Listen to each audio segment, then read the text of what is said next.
Hey there, and thank you for tuning in to GamePoints episode 147. This is our weekly get-together where we talk about the recent gaming news. I am, as always, your host, David Brown, and joining me today is... I'm David. Tonight, David, we have a whole bunch of Red Dead Redemption 2 stuff I want to get into. We're going to talk about some sales numbers toward the end. I know they're boring, but there's something to kind of extrapolate from this stuff. Extrapolation is what we do best here at GamePoints. It's another way of saying bullshit with based on evidence that you have. And Sony did something we've been asking for them to do for a very, very long time Whoa, whoa, now. whoa, whoa, whoa. They didn't do shit, but we'll talk about that too. Okay, fair enough. Don't hype up a teaser trailer, man. Fair enough. Fair enough. If you're watching us live here at Twitch TV/GamePoints, feel free to join in the conversation. This is as much your show as it is ours, and I like to get feedback from the chat as going on. If you're watching us on YouTube, feel free to comment, like, subscribe, and all that good stuff down below too. You know what everyone on these platforms wants. Please feel free to do that, but never feel like you have to do that. David, Yes, you were gone last show, I was gone. but something happened last week that you got to try and play around with some. Yeah, so as you know, I tend to follow tech stuff and I'm generally nerdy a lot of the time. And I think we had mentioned a few shows ago about Google's Project Stream and all the different streaming services that people are coming out with. We know that Microsoft is going to have one. But Google's is the one I was looking at first because they've got a shit ton of resources and I was interested. So I applied for the beta program a while ago and I actually got in last week. So what that means is they sent me a code so that I could load up basically just a tab in Google Chrome. That's the Project Stream tab. And in that is a copy of Assassin's Creed, the new one. And I don't own the game. It's not installed on my computer in any way, shape, or form. And I don't think my computer could run that game at max. But I've been playing it at silky smooth resolution for like the last week in a Google Chrome browser. And it's kind of amazing. Right. So, for those who might not know, Google Stream is holding a beta test where people can sign up for it. It's a closed test, so you have to be picked, and you can play Assassin's Creed Odyssey free of charge for as long as the beta's running. Is the beta still running? Dude, I have that game until January 15th. God damn. Yes, I will have enough time to finish that game.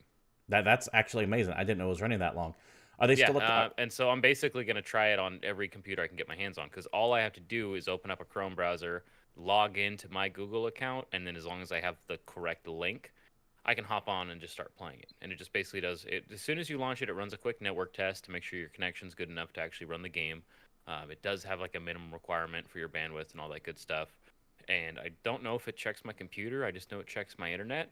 And then it says, hey, you're good to go. You can play with keyboard and mouse, or you can plug in a controller. I was playing it just fine with a DualShock 4 plugged in. Didn't have to do anything weird to get it working. And yeah, of the amount of time I've played, which I think is about 6.5 hours or so already, I think I've seen one moment where the resolution lowered, but I haven't seen any FPS drops at all. So, what stats are you running it at? What resolution, what frame rate is it giving you? Now, here's the funny part is I feel like I'm playing a console version of the game because if I go into the options menu, I have, sound options and gameplay options and basic options, but there's no display, there's no graphics, there's nothing I can adjust on that front. I can't change the resolution. But as far as I can tell, it's running at a pretty crisp 60, and I'm assuming 1080p. Like, it doesn't look outrageously good, Okay. but it definitely looks good enough. And like I said, it's been running fantastic. I had one moment where I was in a city and I was fighting a bunch of people, and there was a bunch of stuff going on, and the resolution lowered a little bit. Like, it made a clear drop to like 720 and got a little pixelated in the distance, but then it popped back and it was maybe like a 2 second issue. Okay. But the frame rate never lowered. So gameplay wise, I didn't have a problem, and I've had no latency issues. And that game obviously has a pretty decent combat system, and it's loose with your timing for parries and dodging and stuff like that. But I haven't felt like I have any kind of lag at all with controlling it, which is better than I could ever say for OnLive back in the day. have you tried it on things like a phone or anything yet? Absolutely will not work on a phone. It Okay. has to be on a computer, on the Chrome browser. It can't be on the Chrome like app or something like Oh, that. so it That's actually specifically has to be on a Chrome browser at that. correct. Okay. Yes. That is in the like materials they sent me. It's like, hey, this is how this works. Here's what you're gonna do. That bothers me a little bit because I'm the asshole that still uses Firefox. Well, that's your dumbass problem, and this is Google's service, so why would they put it on Firefox? Just saying, I don't like it when stuff's limited. That kind of well, on PCs. I get it if it's like a console, but PCs it's the same logic why I hate having like Steam and Origin. Yeah, I I just want mean one. that's fair, but I'm willing to bet that Internet Explorer and Firefox have absolutely none of the infrastructure needed to run or connect to Google's servers to play a video game. Fair enough.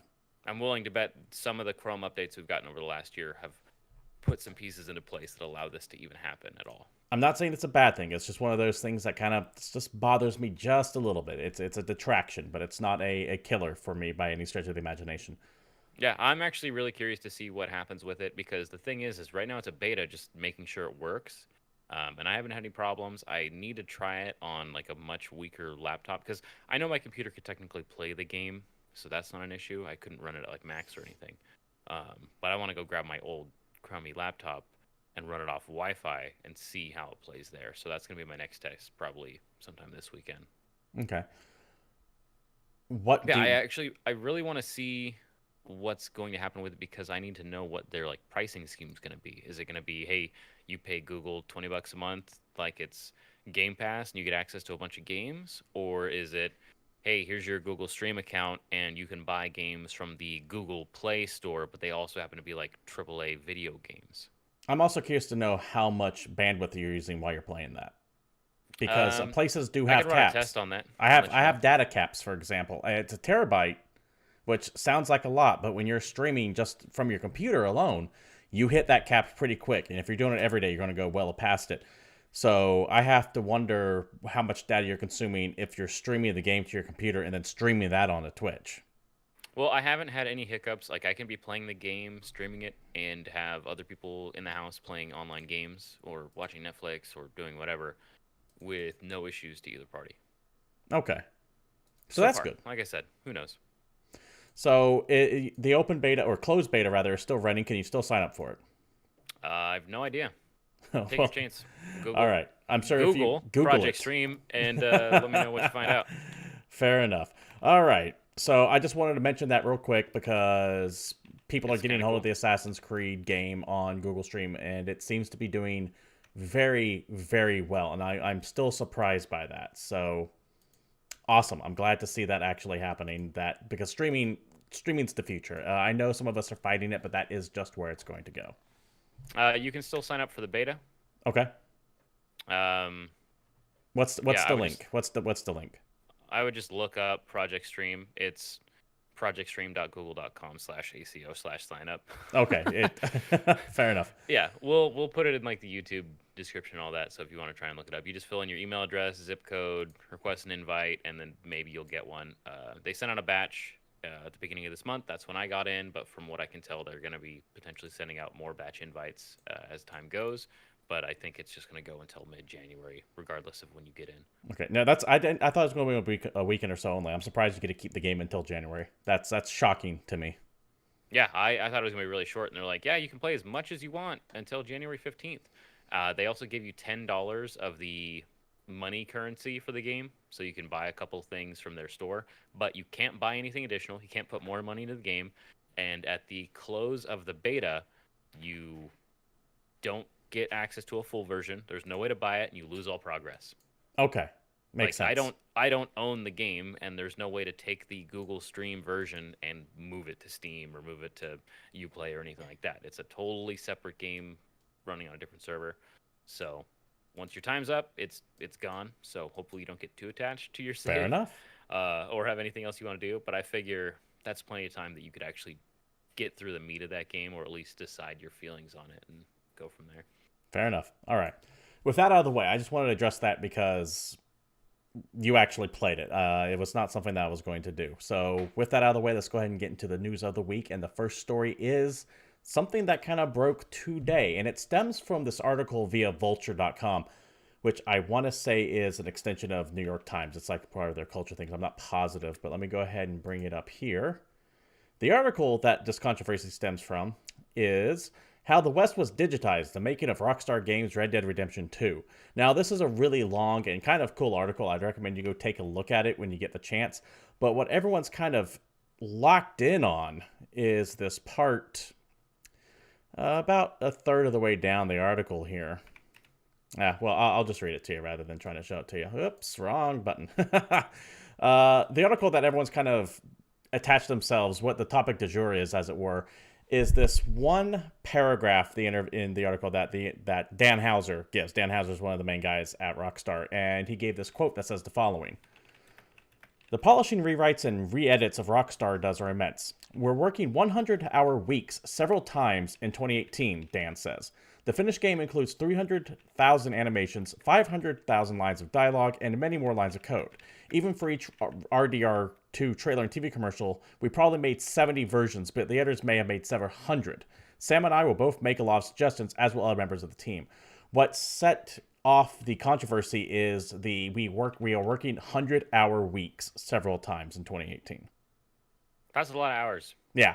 And it brought up the discussion of crunch again, because crunch is a big bugaboo and has a lot of people on the game industry and game press side of things. Understandably so. If you don't know what crunch is... It is absolutely a real and factual thing that's happening in the industry. Right. If you don't know what crunch is when, and if you follow developers on Twitter, you'll hear this brought up every now and then. Crunch is when a game gets close to launch and they need to polish everything up. They have a whole bunch of stuff on their checklist still to do. So they have employees come in for these 100-hour work weeks, where essentially they're working 14-hour days, including weekends, for 3 weeks, 6 weeks, sometimes 3 months. I want to say there was the infamous Team Bondi 6-month death march when LA Noire was about to launch. I don't know if it was 6 months, but that's one of the companies that come to my mind when we're talking about how bad crunch can get. And a lot of times it includes things like unpaid overtime, or if you take if you're sick and you need a day off, you get disciplinary action. There's all these horror stories. Back to Rockstar. Just look up the letters. I want to say it was under the name of Rockstar Spouses. Yes, thank you. I couldn't quite remember. I thought it was like Rockstar Housewife for a second. Yeah, Rockstar Spouses, to read into just some of the horrible shit that can happen during crunch. Yeah, there was actually like complaints made against the company by spouses of Rockstar employees that they couldn't see their family member because they were working such insane hours. You hear stories of people like putting cots in their offices and like taking showers at work because they just don't go home. Or people getting in trouble because they are at work at 10 a.m. and they're not working hard enough, even though they went home at 4 in the morning.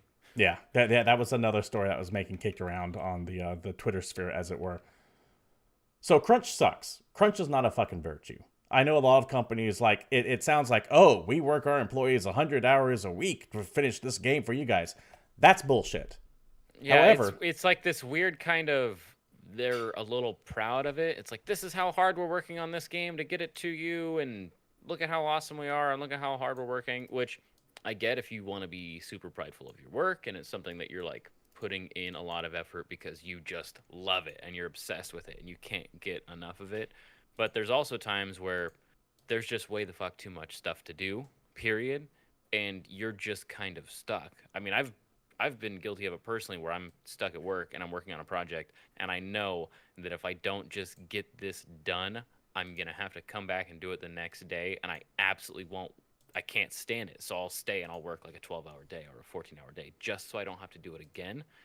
But mine's totally different, because once I've done that one day, I'm not going to do that again for probably 6 months. I don't have that kind of job. This isn't one of those problems that is only a game industry issue. When I was working retail, for example, once November hits, I'm working 50, 60, 70 hours a week. Or at least I was back when I was doing retail. I mean, when I used to throw boxes for UPS, it's the same kind of thing. As soon as you get anywhere near Christmas, if you work in any kind of shipping industry, you are outrageously busy, and you are working all the time, every day.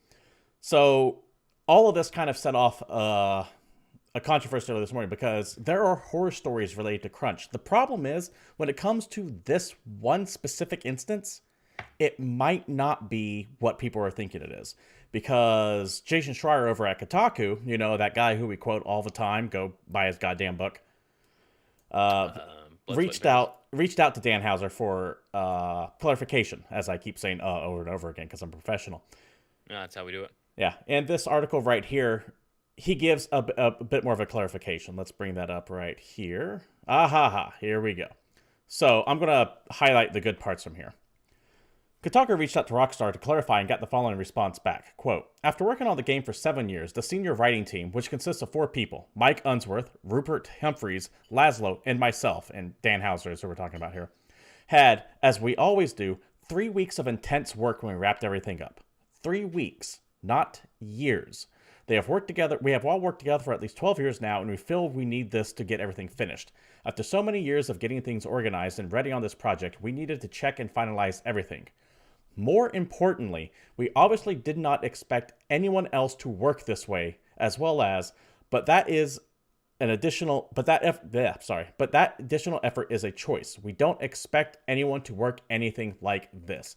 So essentially what these 4 guys are saying is, hey, yes, we worked 100 hours a week. We're proud that we ourselves worked 100 hours a week to get this game out to you guys.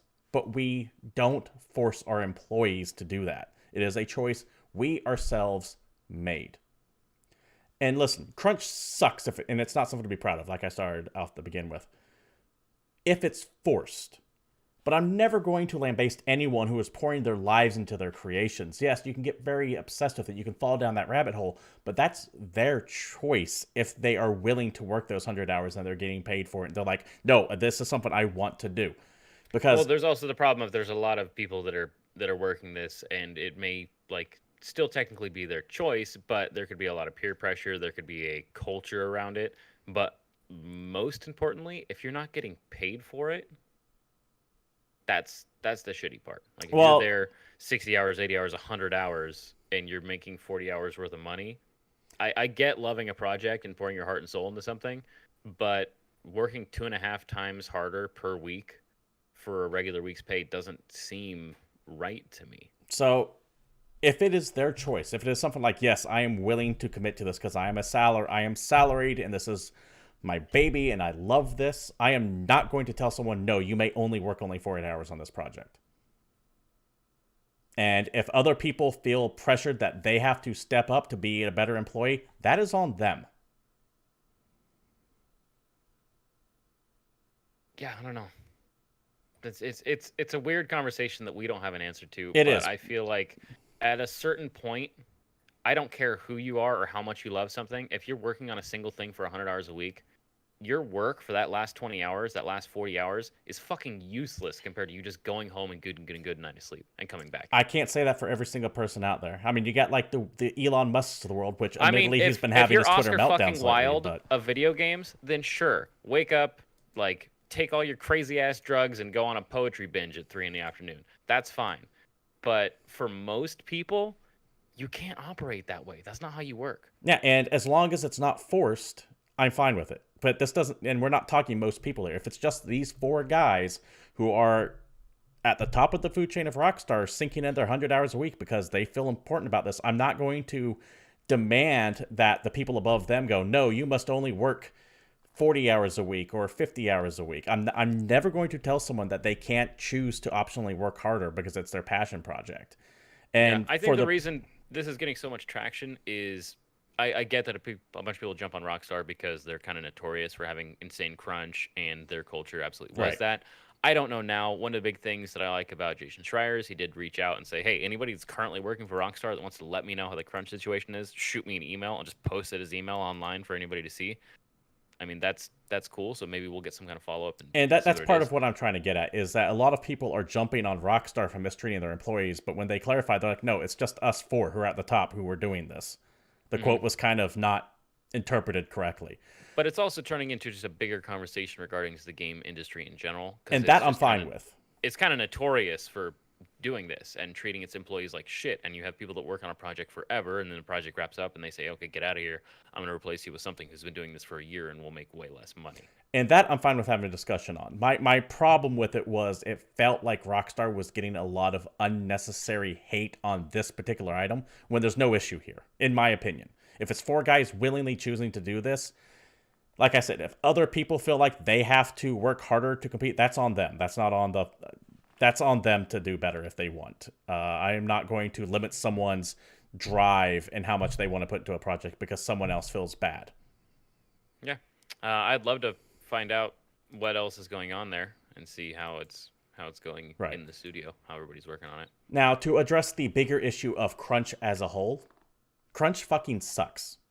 It is not a virtue, especially if it's forced. If you're telling people show up for this 100-hour week or you lose your job, fuck off. Crunch isn't something to be proud of. Crunch is bad time management. You fucked up on your Seriously, timetable. if you're telling your employees they have to work a 100-hour week so that you can meet a deadline, you don't deserve to be in fucking business. Yeah, you fucked up somewhere along the lines. So it's kind of two different conversations we're having here. One, what I was mentioning earlier, I will never say someone cannot choose to work more if they don't want to work more. That's on them. That's on them to make that decision. Two, though, if your company is forcing you to do it, get the fuck out of here. Because let's face it. I've said it multiple times already. Crunch is not a virtue. Crunch is what you do when you fucked up. Is anyone confused on the internet how we feel about this? Do we need to start putting crunch on blast a little bit more? Keep getting mad about it? Yeah, I mean, I feel like getting mad about it. And like I said, I'm also a little salty that it just seems the anger is slightly misplaced in this one. Well, it makes for good evening podcast talk. Yeah, and it's a bit of a raw nerve too, because we've had the Telltale thing happen recently. We had Capcom Vancouver go under recently. So it is a bit of a raw nerve. So I get why people are just eager to destroy anything related to this stuff, but just do what Jason Schreier did. Take a fucking breath and actually ask for clarification before you start bringing out the torches. That's all I'm asking for. Now, if in a week we hear from a bunch of Rockstar devs and they say, yeah, I've been working 80 hours because they don't know how to time manage and they made me animate the fucking horse's testicles so that we could somehow ship all this extra nonsense into a game that could have been done 3 months ago, then yeah, we can come right back and be mad at them. Right. Which brings up another point. If they are having to spend, if more than these 4 guys are spending more than 100 hours a week working on the game, then why the fuck does that horse's balls swell when the weather changes? Dude, I don't give a shit. That's something that could have been cut. Like, literally, they could have just cut them off. Actually, I know why that's in there. Do you know why that's... It's a theory, it's a conspiracy theory, but you know why that shit like that is in video games? Because there's going to be some kind of horse mating mini game. It's like Chocobos on crack, because you actually it's watch so them the PR people can go up to games journalists and go, and we have such realistic detail, your horse balls actually breathe. And people will write fucking articles about it, which go viral, which have people talk about the game overall. It's not in there for any gameplay reason. It's in there to get publicity. It's like the Saints Row $1 Million Edition. No one was going to buy the fucking $1 Million Edition of Saints Row, but everyone wrote articles about it. So that's why they do stuff like that. Anyways, let us know what you think about Crunch. I think most people are against the idea of it. I think a few of them might fall into the category I do, where it's kind of dependent and determined on the attitude of the person doing it. But let us know below or in the chat currently here live. David, while on the topic of Rockstar, let's go ahead and talk about this next topic coming up. Why don't you lead off for us? Oh, this is a great, but take it with a huge, giant grain of salt, because this is extreme rumor, but it's still a rumor that Bully 2 might actually exist. We've talked about this kind of off and on. A lot of people liked the Bully game that Rockstar put out for, what, PS2? PS2. Surprisingly good. Back in the day, where you're a teenager and you're a bully and you take odd jobs, and it's very much like a T for Teen Grand Theft Auto clone. I will always remember Jack you ride Thompson. A skateboard instead of steal cars. I will always remember Jack Thompson calling this game out, saying it was a Columbine shooting simulator, clearly never having played the game before, and a couple of Republican dickbags saying, oh my god, it's promoting homosexuality. Clearly never have been played the game before. Yeah, people don't know how to do anything. But yeah, it was originally on Rockstar Intel, but that link I think is super broken. It is. I tried to go there. Picked it up, and people are getting a bit excited this morning as a casting call made by Jessica Jeffries has indicated that maybe, possibly, Rockstar is in fact working on a follow-up to its thuggish open-world actioner. The call is for 7 individuals and pertains to a new unannounced video game title with a leading UK games developer shooting at Pinewood Studios. Rockstar Fits the bill as a leading UK developer. Also of interest is the fact that the casting calls relate to teenage and young roles, and note that mild violence and profanity will be used in scenes with the young performer. The project itself is a thriller drama, and all scenes with the young performer will be handled with sensitivity. In addition, some of the calls also mention college professors. So just from that, that kind of screams bully. Like, hey, bully's going to college. He's not in prep school anymore. But It's a hell of a reach, though, from a who casting call knows? to saying that. Also, it's just a UK retailer. Like, I don't know, man. We've I talked about this before, that the current climate doesn't really lend itself to a good bully game just existing in general. yeah. I don't know that it would sell. I don't know that it would be popular, and I don't know if it's relevant to like the current conversation. But This falls into that who knows? category of I wouldn't be surprised if this was the case, but I lean toward this not being legit or not being what people think it is. There's way too much speculation going on this rumor. In fact, I wouldn't have even been bringing it up on the show if it just didn't get so much goddamn traction, which I think flies in the face of your idea that this game might not sell too well. I think there's a big demand for this game. It's not going to be GTA or Red Dead Redemption, but I think there's a big demand of this game. It's possible. I mean, Rockstar has had one game come out in the last 5 years, so the idea of them actually working on something immediately after Red Dead comes out that we know about is really interesting. We'll see. But we probably wouldn't even get an announcement for a year or two, and it wouldn't come out for another year or two. So I would call this like PS5 bait, if anything. I don't know if it's PS5 bait, but I do believe that Rockstar would do what they did with Red Dead Redemption 2 and just go, everyone knows it's coming, but we're not going to officially announce it until like 3 or 4 months before the game finally comes out. Admittedly, Red Dead Redemption 2 has been delayed a couple times since that's supposed to be happening. But if I recall correctly, and I could be wrong on this, if I am, let me know in the chat below. The original idea was they announced the game and it was supposed to come out like 5 months later. Or within a year. It was supposed to be a quick turnaround, not multi-years or anything like that. Mm-hmm. If they announce a Bully 2, it's going to be the same thing. Here's Bully 2, it's going to be out within 6 months. But if they're just now getting voice actors for it, there's still a lot of development left of the game. Well, we'll have to wait and see. Definitely. Do you want Bully 2? I don't think I do. I'm kind of lukewarm on it. I mean, I liked that game when it came out at the time, but that game came out a long time ago. Like, I'm not a younger person. I don't know. Like, I'm not that target demographic anymore, I guess. It sounds like you're worried about like the nostalgia factor here. Yeah, I haven't touched the Bully game in so long. Like, I don't know if that game was actually good or if I just remember it fondly. Fair enough. I have no idea. It's not like they had an HD remaster recently. Yeah, that game has been suspiciously silent, hasn't it? Well, I mean, Rockstar hasn't really HD remastered anything, so. Fair enough. All right, David, let's go ahead and move on to the next topic here. This was going to be what I was leading the show with, but then we had the Red Dead Redemption 2 crunch topic come up, and that is Sony, at long last, is finally letting us change our PlayStation Network names with caveats. At some point in the near future. Which I'll take it. This has gone from no way in hell it's going to happen to we'll do it eventually. Yeah, so, they actually did at some point say that they're not going to be able to do that. Right. This is from the PlayStation blog itself. The headline, PSN Super Online legit. ID change feature entering PlayStation preview program soon. That is a lot of...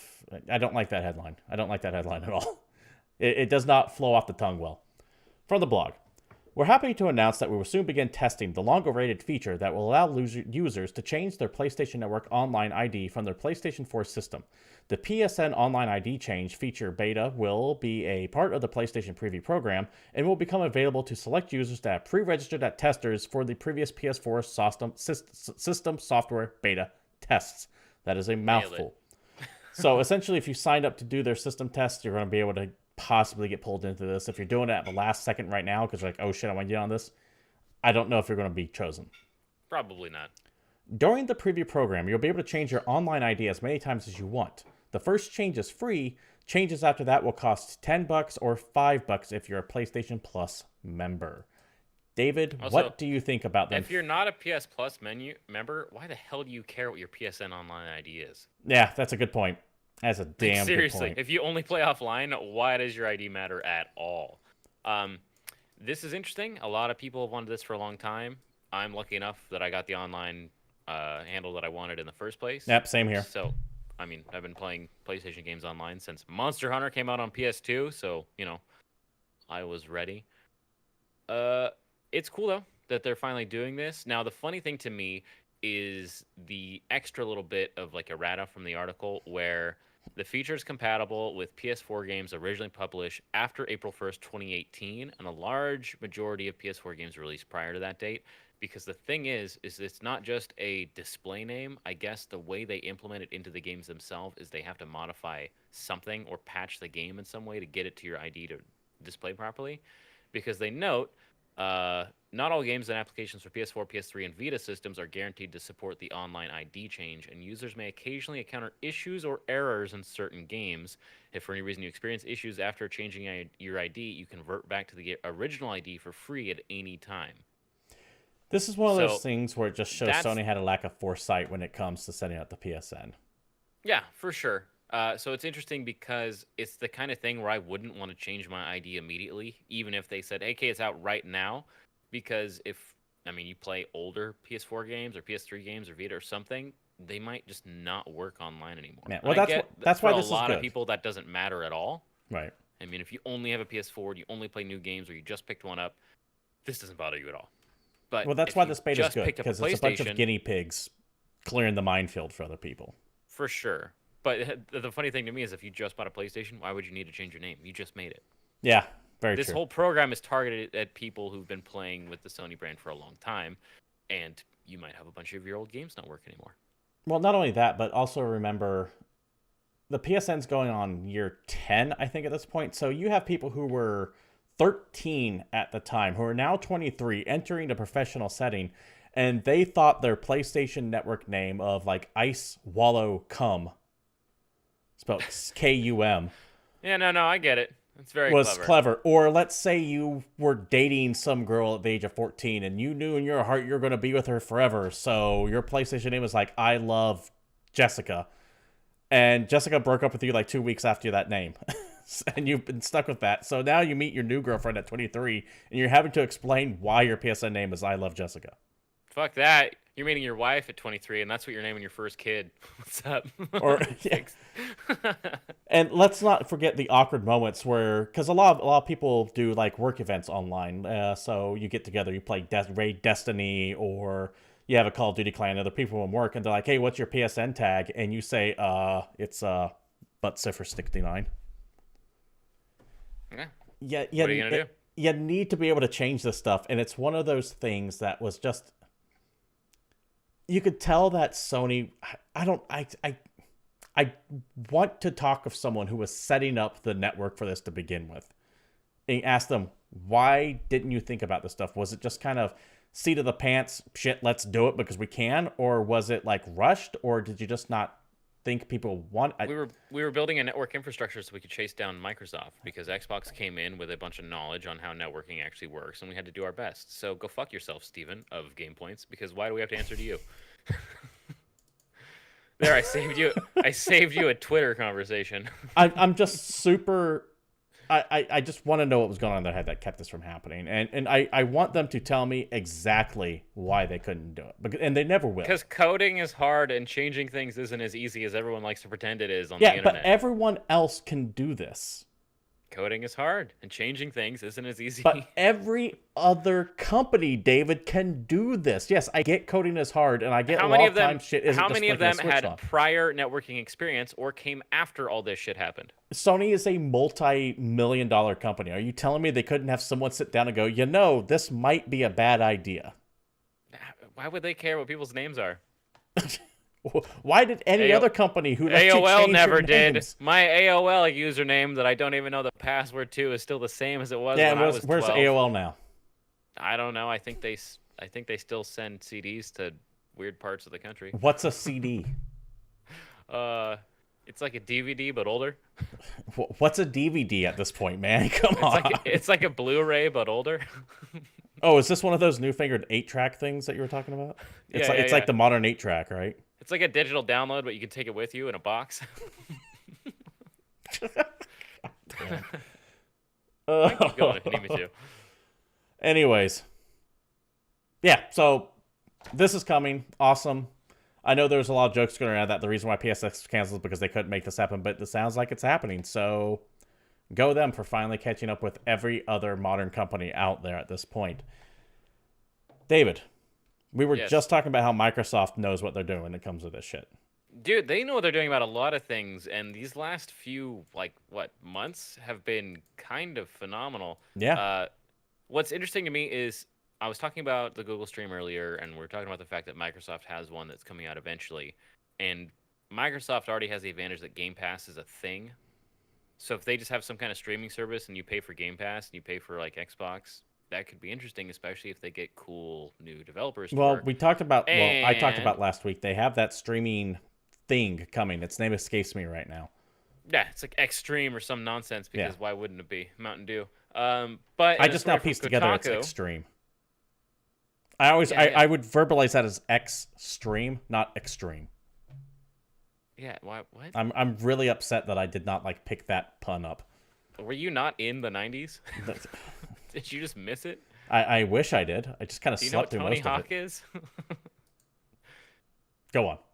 Anyway, Microsoft might be buying Obsidian, and by might be, it's pretty damn certain. We just don't have a official acknowledgement yet. But in a story from our not actually our friend at all, Jason Schreier from He doesn't Kotaku, know who either one of us are. even a little bit, but he's really good at reporting, and so we talk about him all the time, and I like his book. Microsoft is finalizing a deal to acquire the independent developer studio Obsidian Entertainment, according to 3 people briefed on the negotiations. We don't know if ink is on the paper yet, and plenty of major acquisition deals have fallen apart in the final hours, but those close to the companies believe this is all but done. One person with knowledge of the deal told Kotaku they heard it was 90% finished. Said a second person, it's a matter of when, not if. In an actual response from an Obsidian spokesperson, unfortunately, we don't comment on rumors or speculation other than to say that the Rumors album by Fleetwood Mac still holds up. An amazing response, by the way. I love that response. Which is absolutely phenomenal. But if you have no idea who Obsidian is, they're in charge of a couple things. They put together Pillars of Eternity. I believe they were also the guys that put out New Vegas. Yeah, the good Fallout. Was it KOTOR they worked on? Knights or of was the it Old Republic Republic? 2. Knights of the Old Republic 2, yeah. So Obsidian doesn't suck. No. Is the short version of this, and they're pretty good storytellers, and they have some really cool talent.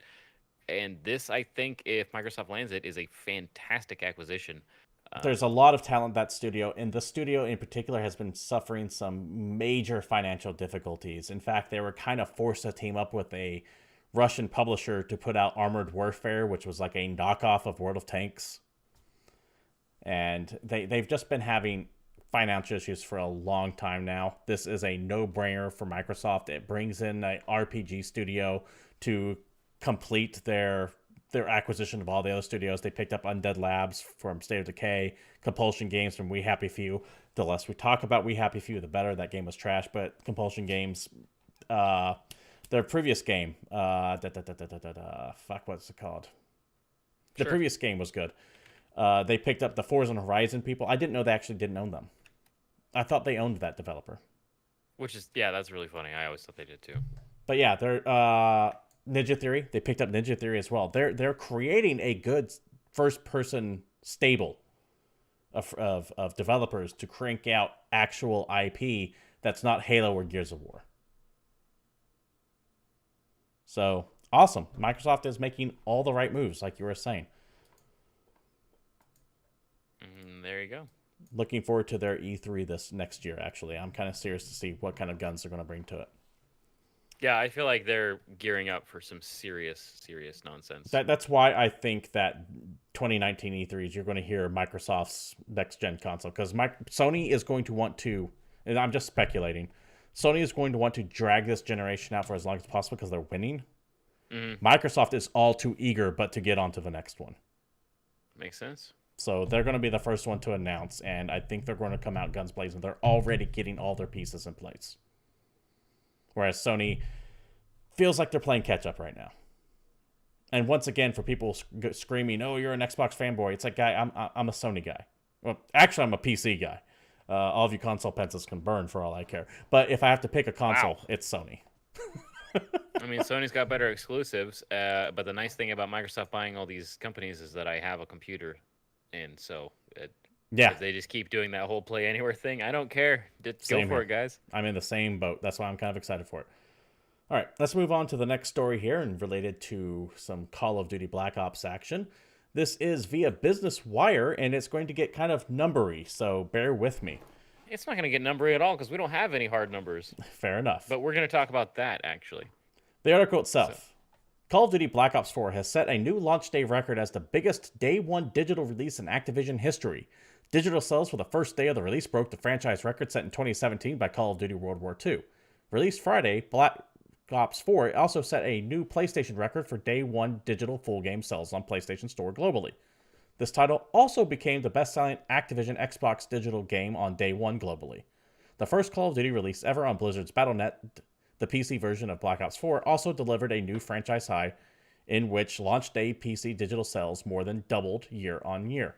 Cool, awesome. This makes the game huge. Yeah, it sounds like it's doing really well, right? Yeah. Well, remember the GamePoints mantra, one of the many GamePoints mantras. Don't pre-order? Yeah, that's one of them. Fuck microtransactions. Microtransactions is a terrible man. Don't let him in your house. That's one of them too. But one of the mantras is, if the numbers are good, a company will tout them to high heaven. If the numbers are bad, you will hear nothing at all. Yeah, at no point in this did they say Black Ops 4 sells 6 million copies, 12 million copies, 600 million copies. Yes. It just set new launch day records for digital, which is still a big deal because keep in mind that Activision is also Blizzard and they have a lot of digital releases, and this has crushed all of them. So that's pretty cool. In addition, on the first day availability, players who collected to play Black Ops 4 increased from last year's release. But honestly, who played the last Call of Duty game? Like, I get that they're still popular, but I feel like we hit kind of like a point where that started to diminish. One thing I want to mention and clarify a little bit. You were mentioning that they own Blizzard, and Blizzard does a lot of online digital releases. Keep in mind the section when they talk about Battle.net and Call of Duty. Let me reread that verbatim. The first Call of Duty release ever on Blizzard's Battle.net, the PC version of Black Ops 4, also delivered a new franchise high in which launch day PC digital sales more than doubled year on year. They're not comparing it to other Blizzard games. They're comparing it to other Call of Duty games sold digitally on PC. You got to watch out for the wording on this stuff. So they're comparing it to like Steam numbers, which I'm pretty sure are like notoriously not released. Yes. So why do I seem down on all this? Well, it's because Activision stock dropped today, which, in my opinion, probably means that Call of Duty Black Ops 4 isn't selling as well as they hoped it did. The fact that they're touting this out but not applying numbers to it, that they're not telling us physical copies sold, that they're having to use these very hyper-specific terms in this press release, to me, means they're trying to hide something. They're trying to put a good spin on a bad situation. Now, I could be wrong. Call of Duty Black Ops 4 could be selling like gangbusters, and they just chose not to focus on that on this article. But remember, back to one of the mantras. When numbers are good, a company will not fucking shut up about it. The reason why we know how many PlayStation 4s have sold is because the sales numbers are excellent for Sony. The reason why we don't know how many Xboxes have been sold officially, we have to do some math when EA leaks numbers, is because the Xbox One is not selling nearly as well. So just one of those businessy things to look out for. If they give you raw numbers, they like them. If they hide it behind Twitch words and hyper-specific titles, they're not doing good. Did Black Ops come out on Friday? Yes, came out last Friday. Yeah, so like their stock jumped up $5 like the day of release, and since then it's down like 3. So overall, it's still a net gain. Yeah, but it shouldn't be going down. Who knows? But yes, all this is just I'm not. speculation. By no means take like stock advice from the guy behind the camera here. Yeah, I wouldn't. This guy has no idea. Not at all. Just something to know. I'm not trying to hate on Black Ops 4, and I will say that if it does successful, and I think it will, expect more Call of Duties not to have a campaign in them, because the campaign is super costly, and very few people actually play it. Especially if you're paying a bunch of crazy expensive actors all the time. Yeah, I mean, we don't need Kevin Spacey as the main bad guy. Yeah. Although that I did news, like. I mean, actually, if you had money in Activision 5 years ago, their stocks have risen 365%. So still not a bad investment. Yeah, I mean, overall, Activision's going to be just fine. It's just one of those things I wanted to note. It's. I was super curious to see how Black Ops 4 would do with no campaign, with their PUBG like battle royale mode called Blackout. They're trying to loft new things. Yeah, they're trying to loft new things with this one. So I was just curious. It's just something that, as I said, when you don't give raw numbers, that usually means you're not doing as good as you want. David, Yes. why don't you bring us on with the last story of the day? All right, let's talk about this. This is just kind of a fun thing to talk about, which we do every once in a while. But we had this reveal for this new Nintendo Switch. It's the Diablo 3 Eternal Collection bundle. And because why not, it's exclusive to GameStop. It's coming out for $359.99. It includes Diablo 3, a themed Nintendo Switch console and dock, a carrying case, and a download code for the game, which obviously comes with all the damn expansions because that's how it works. You also get I think a Ganondorf skin comes with it for the game. I know it's in the actual Diablo 3 game itself. I don't know if it comes with this pre-order. I'm pretty sure you might have to find it. It's on the front of the box if you zoom in on the picture. It's got a little picture of Nope, Ganondorf sure does, there. right there. Yeah. This Switch looks amazing, though. I don't like that the Joy-Cons are gray. I'm fine with it. They're like that stock gray. I figured they would have made it match everything else, like that darker black or something. Like a slightly different color, or just make it the color of the actual console. Yeah. It looks slick, though. I don't know if I'm buying Diablo 3. It's too basic. Like, yes, it's cool, but you could accomplish the same thing just by putting a sticker on the back of your Switch and a couple on the front of your dock. Fair enough. I really want to have Diablo 3 on the Switch, but it's one of those things where if I can't carry my progress over from PC, I don't think I want to do it. And I killed the story that I was going to run this week because the rumor was it's not a matter of if, but when crossplay comes from all the consoles and PC. And I was like, holy shit, yes, please, Blizzard. And then they immediately corrected that. And my interest in Diablo 3 has kind of bottomed out a little bit for that. On the Switch anyways. I still love playing on PC. Dr. Hugo, man, thank you for showing up. I appreciate having you here. I'm just waiting to see how it runs because, hey, guess what? I never played Diablo 3. If you never played, it's amazing. It had all that nonsense that happened at launch, and I just wrote it off. I'm like, fuck your auction house. Fuck. I think a lot of people did. I don't care about you at all, and I never looked back. And I understand it's a completely different game now, and people love it. No, it's so good. But, I mean, we'll see. And honestly, I was pretty hyped for Titan Quest when that was coming to Switch. But then, I don't know. I watched too many gameplay videos of it, and it just does not look like it runs well, and it has a lot of issues. So Blizzard is really good at delivering a lot of performance on limited hardware, and so them throwing this on Switch, I'm definitely interested to see how. Yeah, I want to take a look at it. And back to your Blizzard on hardware systems, StarCraft 64, rather. God damn, that was an amazing. I still can't believe how good that game felt. Yeah, they know what they're doing. So yeah, they are. They can make really video good games run on potatoes, and they can make it run well. Yeah, they're very talented at that. So I want to see how it runs. I still might pick it up anyways, but I'm just. This would be a day one buy for me. I'm sorry. I know enough people that I could actually get the 4-player like local co-op thing happening. But yes, I wouldn't buy it day one. I'd wait to see. I'd start watching YouTube videos, see how it plays, see how quick it is, see if it has resolution issues between docked and undocked, all that good stuff. If this was one of those situations where I could bring my progress over from BattleNet, though, I would be on this day one. Oh yeah, like in a blink of an eye. I wouldn't even think twice about it. That's why I'm waiting for Warframe. just keep log into my forgetting that's account and just coming. keep going, then that's happening for sure. Either way, David, all of this stuff. I mean, the Diablo 3 for the Switch, the Eternal Collection bundle, that's not coming out until November 2nd. That's a couple weeks away. But that couple weeks away isn't right now. If That's I true. wanted to play stuff right now, David, what could I play? Oh, you know, we actually got some video games coming out. Yeah. We are well into the season where every damn thing's coming out all the time. And there's a couple good ones, but we're going to start off in a weird place with Crayola Scoot. This is a real video game co-created by Crayola, those dudes that make colored pencils and that nonsense, for PS4, Xbox One, Switch, and PC. And I can give you a Cliff Notes version of it because I absolutely did watch gameplay videos of it and read a bunch of stuff, and we could talk about that if you want. But it's a cartoon Tony Hawk plus Splatoon for some damn reason video game. Well, the reason I was going to say, I was You- looking at this. This looks like a Splatoon knockoff at first. And then it's a Tony Hawk game because you're riding around on little razor scooters that are actually kind of mopeds because your character doesn't kick at all. It's very cartoony. You do tricks, you get points, and you paint the level.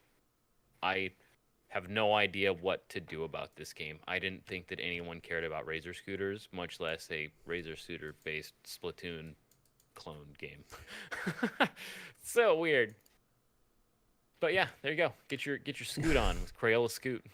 Developed by Climax Studios. So I wanted to find out who made this. You know what Climax Studios made? A game I completely forgot about.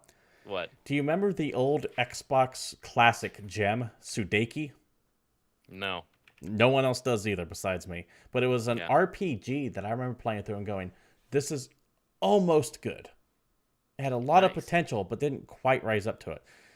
They also did Assassin's Creed Chronicles, those 2 little mini spin-offs, or 3 little mini spin-offs. It doesn't like PSP. They're on PC now as well. Who knows? Speaking of games that are on PC as well, we have For Honor Marching Fire Edition for PS4, Xbox One, and PC. This one gets a little weird. So this is a major expansion for For Honor that has a brand new faction, and if you buy it, you get instant early access to 4 new heroes, a new PvP mode, a bunch of PvE stuff, and graphical enhancements. The content has 2 categories, so there's a free update for everybody that comes out on the 16th for all current owners of For Honor, and there's a paid version for the people that bought either the Marching Fire expansion or edition, because there's also a Marching Fire edition, which is the base game plus the expansion that you can buy for $60, or you can buy the Marching Fire expansion for $30 that Fucking adds on to your Ubisoft. base For Honor game. It only has 4 fucking versions, and I'm already confused because, god damn it, Ubisoft, can't you keep anything simple? Dark It's an Hero says expansion people that's still got play. free and paid content, and you can pay for it if, you're still playing For Honor for some reason. Dr. Ego is asking people still play For Honor. Yeah, For Honor has a surprisingly large community still, despite being as old as it is at this point. Yeah, Ubisoft has been treating it like they treat Rainbow Six Siege. Which And is still great and still gets content. more people, I think, are playing it now than at launch. And we bitch about Ubisoft on some things like this fucking 4 different SKUs for DLC bullshit, but they support their games. Their games have a very long tail. Yeah, for sure. Also coming out this week, we have Heavy Fire Red Shadow for PS4. I don't mean to say bad things about any game that comes out or any company that's putting out a game, but in my humble opinion, VR is never going to take off if everyone just keeps making stand and shoot video games. This is a sit in the middle and shoot people PSVR game that's basically a horde mode where you're sitting on a beach that kind of looks like Normandy shooting at generic looking soldiers with entrenched machine guns. You turn around in a circle and you shoot things. That was rad in arcades in the 90s, but I kind of want more from my video games. But One who thing to knows? keep in mind, If that's what you love, go to town. It's just for me, I can't get behind it. one thing to keep in mind is that Heavy Fire has been a franchise for a very long time, actually. So this wasn't just made for VR. They didn't just create this from whole cloth to put on VR. This is something that's been around for quite a while, running on the same premise. So, yeah, I get what you're maybe saying it's about a VR. fantastic horde game. I just looked it up and I realized that it's a PSVR game, and I looked at it and it looks like 12 other Yeah. PSVR games. The only point I'm trying to make is it's not like they went, oh, we need to make a VR game. Let's make it a turret-based shooter because that looks good in VR. This franchise has always been a turret-based shooter. before Well, I mean, VR was even a thing. maybe they're great at it. Who knows? I have played it a long time ago. Not a long time ago, a couple months ago. It's I mean, it's a turret-based shooter. You know the turret sections in a first-person shooter? It's that. That is the entire game.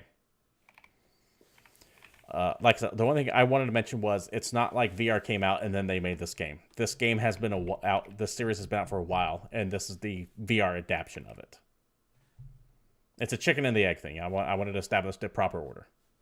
Dude, maybe it's as good as Revolution X from the arcade, where you know. Music is the weapon, featuring the music of Aerosmith. Yeah. What Speaking else? of What else we got coming there, David? Speaking of old bands, we got Home Sweet Home coming out this week for PS4 and Xbox One. That's a song by...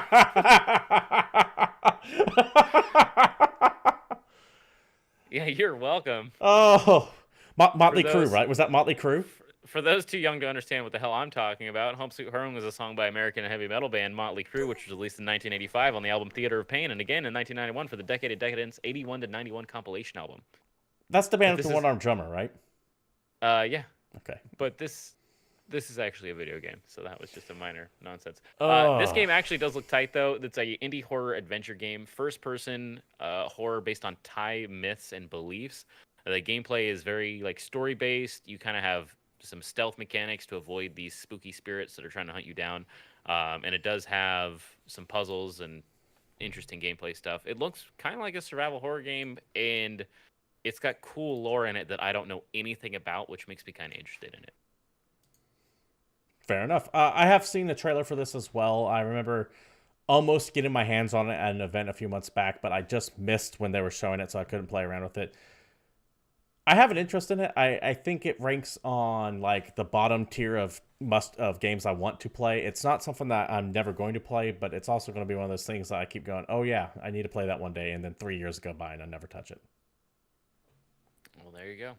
Also coming out this week, we have Jackbox Party Pack 5 for PS4, Xbox One, PC, and Switch. Love also, the Jackbox if you did games. not know, all the Jackbox games are on Switch. That happened a while ago. This game, weirdly enough, comes out on a Wednesday.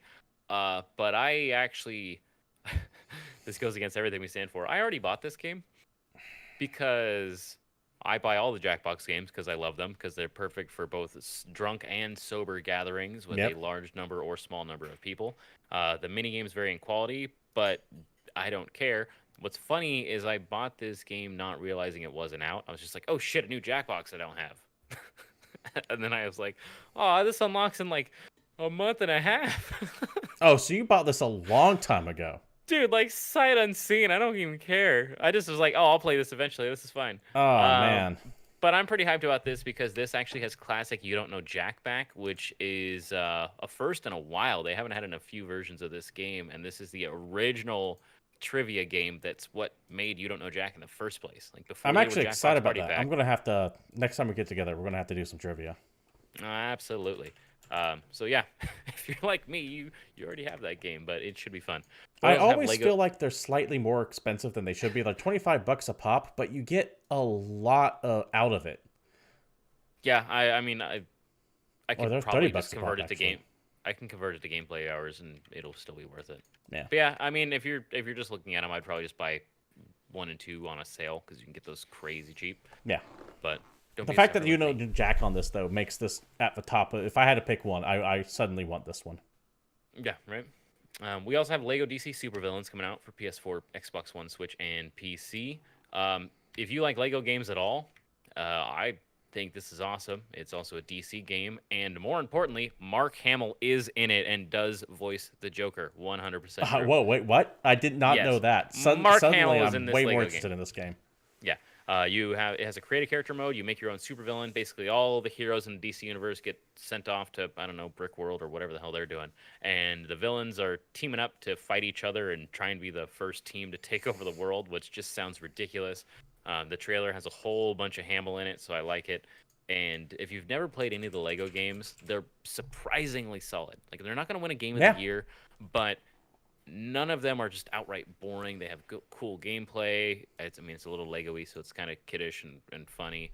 But I don't know. They're just solid games. I have never played a bad Lego game. Yeah, They're all mediocre to good. So there's something for everybody. If you like Star Wars, if you like Harry Potter, if you like Lord of the Rings, there's one of those out there.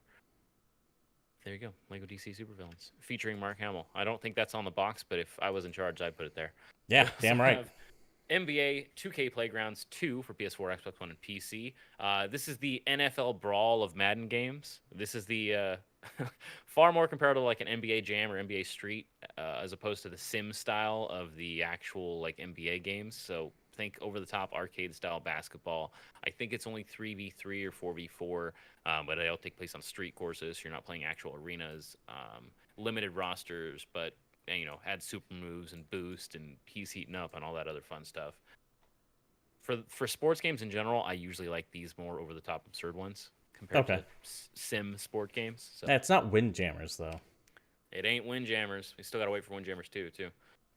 Also, we have Resonance of Fate, the 4K HD edition for PC and PS4. So this is kind of a funny story. I don't play a lot of like JRPG style games anymore. I mean, I did when I was younger because I had limited money and I knew that I would get a ton of hours out of those games, so they were just more cost effective when I was a kid. And now I have no time. So It's I funny just how that don't works. play 'em. Actually, I remember being the same way. It was like I was into every single JRPG that came out, regardless if it was good or bad, because I knew my $60 or $40 or $50 was going to be spent on something that's going to last me anywhere between Yeah, 40 to 100 hours. I'm not getting a 6-hour game. I'm getting a huge game. Yeah. But as funny as that is, that I switched, this is actually a game that stuck out. It's ridiculous. It's not a Final Fantasy game. It's not a big title. Resonance of Fate is stupid. It's stupid and absurd, and it plays like a damn John Woo movie, and I love it. I do. I honestly love this game. It's so ridiculous. This is just an HD texture pack. I don't think they did anything to change the audio or anything else.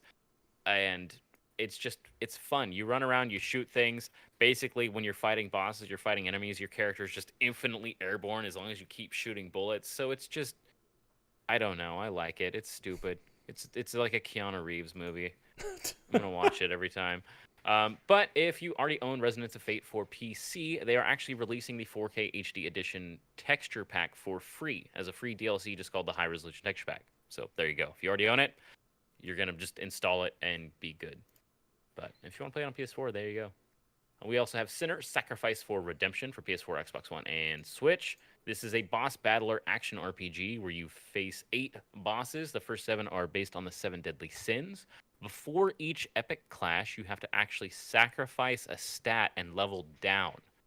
So you don't slowly get stronger, and the bosses don't just get harder, you actually get worse. So the abilities you have at the beginning of the game compared to the last boss fight, you're like the shittiest version of yourself. I played this at a indie I'm GDC kind of into mix. it. Yeah, I played this at an GDC indie mix. One of those things where they get like 40 indie games and cram all together on a floor and you walk around. It was really good. It was real good. If you like Dark Souls, I knew you were gonna. you might be into this. But it's like Dark Souls boss rush. Yeah, if you like boss rush, you might be into it.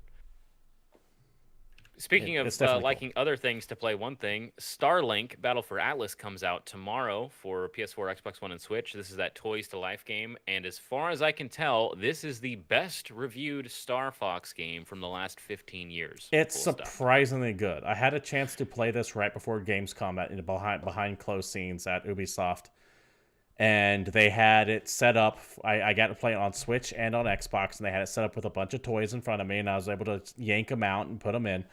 If you don't know, it's a Toys to Life game, so just keep that in mind going into this. It's not just going to be Skylanders, think Lego Dimensions, think Amiibos. It's not going to be just a $60 purchase. You're going to have to buy extra toys and everything for it, and if you want to have access to better weaponry, you're going to have to buy that better weaponry. Yeah, there's also a digital version where you can also still pay more and more money so that you can have a digital toy box if you don't want actual toys taking up space in your house. But this game looks rad. The gameplay looks fun, but I just can't. I don't want to get behind some Toys to Life nonsense because I feel like I'm gated out.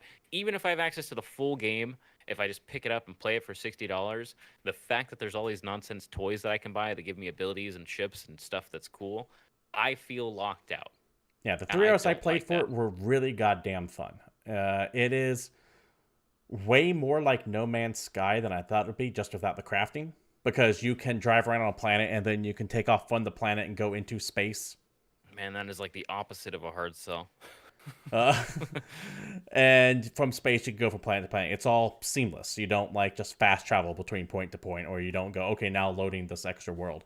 And it's all in one solar system.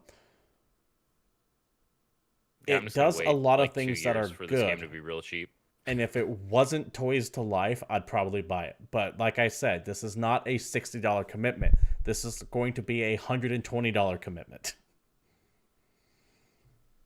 Yeah. Also, if you're buying it on anything that's not Switch, you're getting the worst version because the $80 starter set for PS4 and Xbox One only get one ship, whereas the Switch one get Star Fox's Arwing. Yeah. And the cast of Star Fox is actually in the plot. Yeah, there you go. They are relevant to the plot. Well, dude, a relevant. surprise hit for me coming out this week though is Terraforming Mars on PC. I'm so excited for that.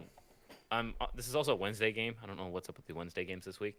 Terraforming Mars is one of the best board games I've played in the last couple of years. It's phenomenal. It's great. You can play it with 2 players. I think you can go up to 5 players, and it's getting a really awesome looking digital version. I don't know the cost yet, but if it's less than $20, I'm probably just gonna pick it up. I'm looking that up right now. I was kind of curious because if it's cheap, we're gonna have to give this a shot. There you go. No, it just says you can't even buy it yet. It just says available October 17th, at least according to Steam. Let me look at their forums and see. That's way too much work. We'll let you know what it costs sometime later, or we'll put it on the YouTubes. Also coming out, we have the Hunter Call of the Wild 2019 edition for PS4. This is the main game as well as all the previous DLCs plus a new Savannah for $40. This is the big open world hunting game. If you remember, this came out a while ago. Dude, people love this thing. It's got a very devoted following. People love hunting games, and this is the open world one where you can wander around through the woods and shoot a bunch of animals. And it's mostly positive on Steam. It's not great. Recent reviews are mixed, but I don't play hunting games, so it might be for you. It might not. Who knows? So some information on Terraforming Mars. Oh, did you find more?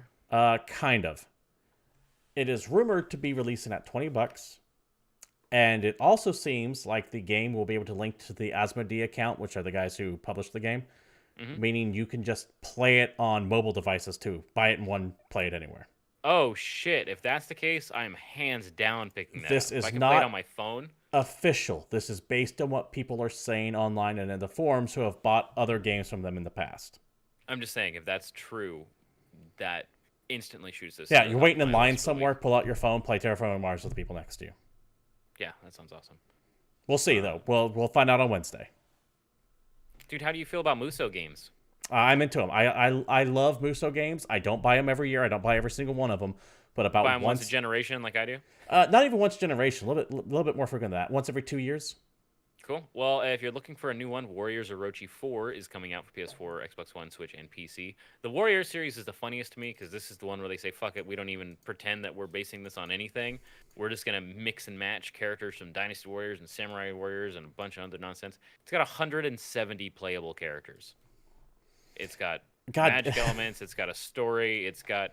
You know exactly how this plays. You run around, you press X a bunch, and you kill people. There's thousands of people to fight in every level. These games all play kind of the same, and you either love it or you can't stand it. I love them, which is why Dynasty Warriors 9 pissed me off so much, because they broke the formula that things stick to. Salty Frank, thank you for joining the chat, by the way. I see you down there, and yeah, I do agree. That tends to be the same. That group of players tends to intersect on the Venn diagram. Oh, the sim gamers? Yeah. Well, there you go. Yeah, sim gamers are definitely not playing Warriors Orochi 4 though. I do want to. See, I picked up Hyrule Warriors for Switch, so I'm good. I might pick this up because I didn't buy Dynasty Warriors 9, but I played it because I was super excited for Dynasty Warriors 9 because that was supposed to be my once in a while game. Yeah. But it was so that they tried to go open world with it, and it does not work in that setting at all. So I'm craving a traditional Musu game right now. And Warriors Orochi 4 might scratch that itch, especially since I won't be getting another Gundam one. Oh, yeah. The Gundam ones were damn good, by the way. I'm not a Gundam fan, but those were good. Speaking of things that are good, let's talk about the fact that Soul Calibur 6 finally comes out. This is going to be on Friday, PS4, Xbox One, and PC. This is a Tale of Souls and Swords, Eternally Reborn. If you have no idea what Soul Calibur is, it's the other fighting game from Bandai Namco that's not Tekken. I know they make other things, so don't yell at me, internet. But as far as I'm concerned, they make two damn fighting games. I'm lying. Damn it, they made Dragon Ball, and it's so good. Soul Calibur is one of the few fighting games I will actually play. Soul Calibur is like remarkably accessible for people that don't even like fighting games because it's weapon based and the combat isn't the same as a lot of others. I feel like I can actually do things in this game, which is saying something. It's the first Soul Calibur game in a while. It's probably going to end up at Evo next year. Don't forget, it's got Geralt de Rivia in it. Yeah, you got Geralt in it, and remember, this is Bandai Namco, so they don't give a fuck. Expect full jiggle physics and characters in their underwear online by day one. I want to say I've read an article out not that recently, not too long ago, that says they reduced the jiggle.